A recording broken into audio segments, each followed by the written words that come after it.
Նախորդ կառավարության հետ հարցուպատասխաններից մեկի ժամանակ մենք անդրադարձել ենք Հովանավանքի Տեր Արամ Քահանա Ասատրյանին այն հանգամանքով, որ նրան պատրաստվում են կարգալույծ առնել, ըստ էության ճիշտ ու բաստ խոսքի, ինչպես նաև իր եկեղեցական պարտավորությունները բարեփոխորեն իրականացնելու համար։ Դրանից հետո երեք մեր մտահոգությունները իրականացվեց եւ Տեր Արամ Քահանան կարգալույց հռչակվեց եւ դրանից հետո դուք հայտարարեցիք, որ պատրաստվում եք առաջիկա կիրակի օրը մասնակցեք Հովանավանքում հենց Տեր Արամ Քահանա Ասատրյանի կողմից մատուցվող Սուրբ Պատարագին, ցանկանում եմ ճշտել, ինչ հանգամանքով է պայմանավորված ձեր այս որոշումը։ Արդյոք կպատասխանի Հայաստանի Հանրապետության վարչապետ Նիկոլ Փաշինյանը, համեցեք պարոն վարչապետ։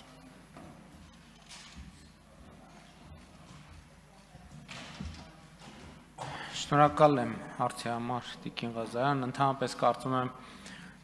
ի սկզբանե, երբ ես խոսել եմ վեհարանը վեհի նախաձեռնության մասին, դրա առանցքային պատճառներից մեկը այն է, որ ըստ էության այսօր Հայաստանում հոգևոր կյանքով ապրելու տեղ կամ չկա կամ շատ դժվար է գտնել մեզ հայտնի պատճառներով, որովհետև այդ թվում եւ այդ խնդրի արծարծման կարևորագույն պատճառներից մեկը դա էր, որ արձանագրումներ, որ մի կողմից մենք խոսում ենք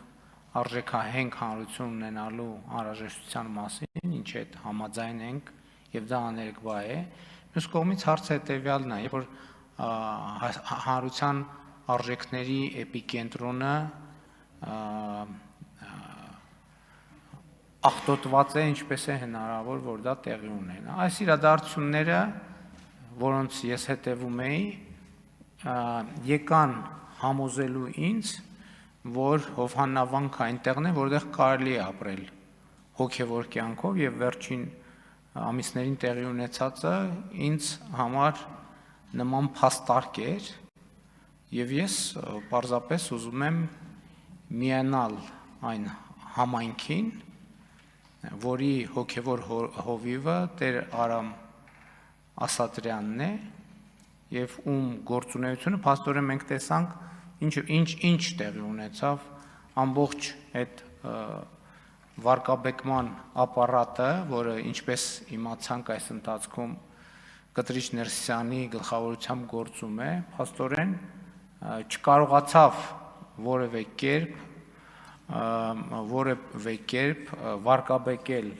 Տեր Արամ Ասատրյանի հոգևոր գործունեությունը եւ դա հիմնավորում է, որ այն մարդիկ, ովքեր ուզում են հոգևոր կյանքով ապրել, կարող են Հովհաննավանքում հոգևոր կյանքով ապրել։ Իմիջիալոց մի այսպիսի նրբություն, որի վրա ուզում եմ ուշադրություն հրավիրել, եւ սա կարծում եմ կարող է դառնալ մեր օրակարգի սպասարկման մի հոգևոր կյանքի վերականգնման սպասարկման մի ուղղություն,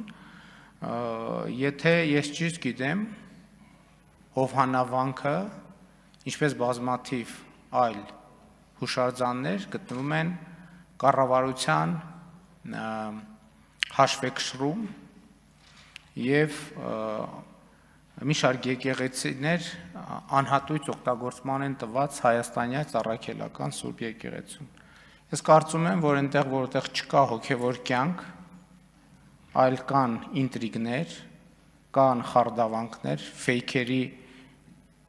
ոնց էին անվանել, հաջող ձևակերպում կար։ Ֆեյքերեցների թե երեց ֆեյքերի խմբեր են գործում։ Մենք կարող ենք կա բոլոր բարոյական եւ իրավականն էլ, որ մենք այդ հուշարձանները կվերադարձնենք հանրությանը եւ Տեր Արամին եւ նրան նման քահանաներին բոլոր ձևերով կաջակցենք, որ նրանք Հայաստանում վերականգնեն իրական հոգևոր կյանքը եւ ես ինքս էլ որպես քաղաքացի հոգևոր կյանքի անհրաժեշտ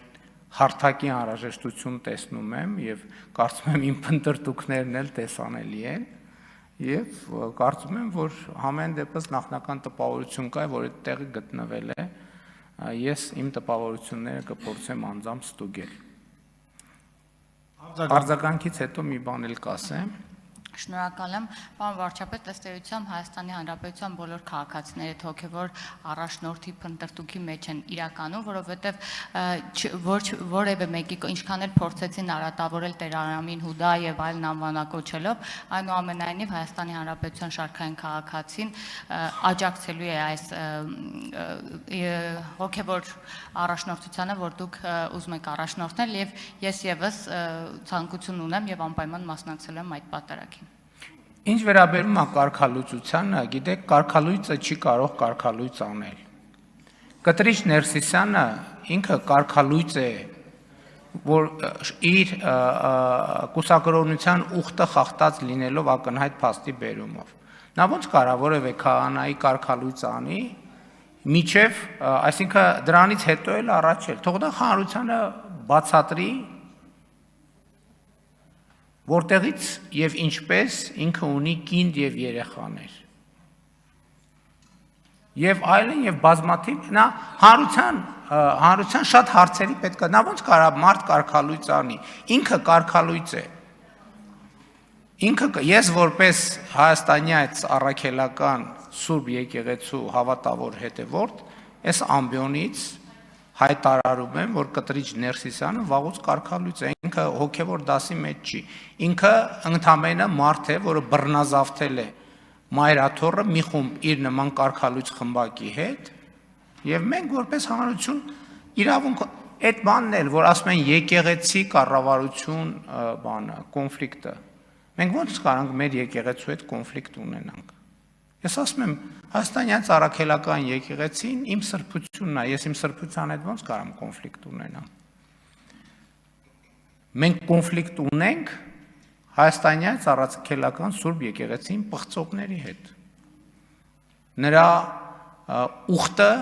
ոտնահարողների հետ եւ բոլոր այդ մարդիկ կարգալույծ են։ Եվ այո, ես կգնամ եւ հաղորդություն կընդունեմ, եթե կարգալույծը է արել, այդ նշանակում է, որ այդ կարգալույծության օրը